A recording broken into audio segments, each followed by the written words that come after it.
खुलुमबाय। गिबियावनो नोंथांमोनखौ बयखौबो स्वrji The Creativity चेनेलाव बरायनायजों लोगोसे फुंबिलिनि गाहाम हामलायनायखौ बावहरग्रोनाय जाबाय। दिनैनि माखासे निउस आपडेटफोरखौ नोंथांमोननि सिगाङाव फोरमायथिना होनो आवगायनाय जालायबाय। नोंथांमोनहा भिडिअखौ नायनानै मोजां मोनोब्ला लाइक खालामगोन होनना आसा खालामबाय। लोगोसे इउटिउब चेनेलखौ दाबो साबस्क्राइब खालामाखैबा साबस्क्राइब खालामनानै लानो थाखाय गुरै खावलायनाय जाबाय। थ' बिदिब्ला जोङो भिडिअखौ जागायनोसै।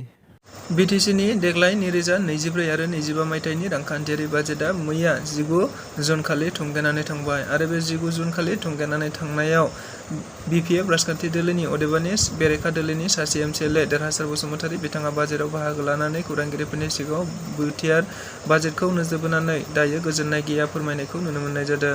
मख'नो गोनांदि बिथाङा बाजेटआव बाहागो लानानै गोबांथार बाथ्राफोरखौ मिथिनो मोनबाय होनना बुंथिदों, जेराव बिथाङा बुंथिनानै होनाय बायदिब्ला थारैनो BTR गोरोबथानि दायो जेबो खामानिफोरानो अदेबानि दफाफोरानो मोनबो इमप्लिमेन्ट जायाखै होननानै बुंनांगौ जादों आरो बुंनो गोनां जादों। मानोना सेन्ट्रेल गभर्नमेन्टआ जेरैबायदि खोथा होदोंमोन मोनबो खोथाफोरखौ दायो लाखियाखै, अदेबानि BTR सरकाराबो मावफुंनो हायाखै। नाथायबा आसाम गभर्नमेन्टआ दायो मोननै मोनथामसो फिसा फिसा खामानिफोरखौ जाफुंहोबाय, नाथाय बेबायदि जाफुंहोनाया मोनबो BTR गोरोबथानि थांखि जानो हाया होननानैबो बिथाङा बुंथिनानै होनायखौ नुनो मोननाय जादों। बेनि अनगायैबो दायो BTR अदेबानि BTC बाजेट 2024 आरो 25 मायथाइनि रांखान्थियारि बाजेटखौ मोनबो गोजोननाय गैया होननानै बिथाङा खौरांगिरिफोरनि सिगाङाव गोख्रों रावजों बुंथिनानै होबावदों।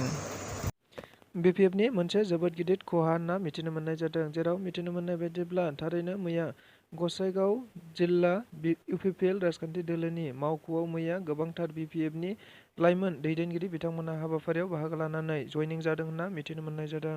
मख'नो गोनांदि आथिखालाव UPPL राजखान्थि दोलोआ BTR सरकारखौ सामलायगासिनो दङ आरो बे BTR सरकारखौ सामलायखांनायनि उनावनो दायो 2024 मायथाइयाव 10 बोसोरनि उनाव UPPL राजखान्थि दोलोनिफ्रायनो सासे क'क्राझार लकसभा MP बिसायख'थिनि बियाबनिफ्राय MP देरहानो हादोंमोन, जायखौ नोजोर बोनानैनो UPPL राजखान्थि दोलोआव MP बिसायख'थिनि सिगां आरो उनावबो आथिखालहालासिमबो दाबो UPPL राजखान्थियाव गोबांथार BPF राजखान्थि दोलोनि दैदेनगिरि आरो सोद्रोमा आरो सापर्टार बिथांमोना जयनिं जाबाय थानायखौ नुनो मोननाय जादों। थिग बेबायदिनो मैयाबो आरोबाव गसाइगाव महकुमानि सिङावनो थानाय गसाइगाव जिल्ला UPPL राजखान्थि दोलोनि मावख'आव मैया BPF राजखान्थि दोलोनि लाइमोन दैदेनगिरि बिथांमोनहा गोबांथार जयनिं जादों होनना मिथिनो मोननाय जादों। लोगोसेनो बे हाबाफारियाव UPPL राजखान्थि दोलोनिनो गाहाय नेहाथारि राजु नार्जारि बिथाङा बाहागो लानानै UPPL राजखान्थि दोलोआव BPFनिफ्राय जयनिं जाफैनाय लाइमोनफोरखौ बरायनानै लायो होनना बुंथिनानै होयो। लोगोसेनो बिथाङा बुंथिबावनाय बायदिब्ला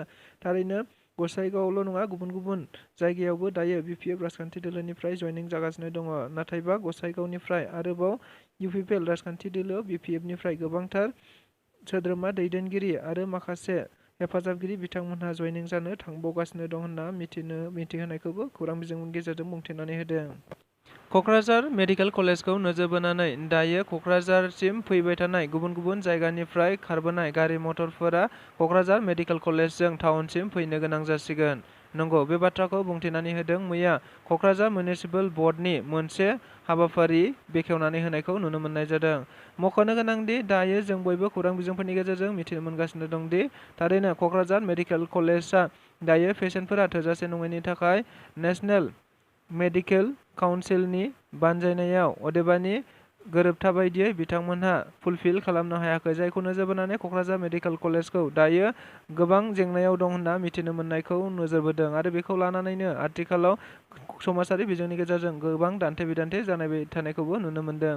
बेनिखायनो मैया क'क्राझार मिउनिसिपेल बर्डनि बानजायनायाव मोनसे हाबाफारि लानाय जादों, जेराव गुबुन गुबुन देबोरगावनिफ्राय जानानै फैनाय क'क्राझार टाउनसिम गारि मटरफोरखौ दायो क'क्राझार मेडिकेल कलेजआनो हस्पिटालसिम हाबबोनानै क'क्राझार टाउनसिम फैनांगोन होननानैबो बुंथिदों आरो बे हाबाफारिखौ मैया गुबैयै क'क्राझार मिउनिसिपेल बर्डनि बानजायनायाव बेखेवनानै होनाय जायो होनना मिथिनो मोननाय जादों। लोगोसेनो बे हाबाफारियाव बाहागो लाफादोंमोन क'क्राझार मेडिकेल कलेज आरो हस्पिटालनि मानगोनां प्रिन्सिपाल सुपारिनटेन्डेन्ट बिथाङाबो।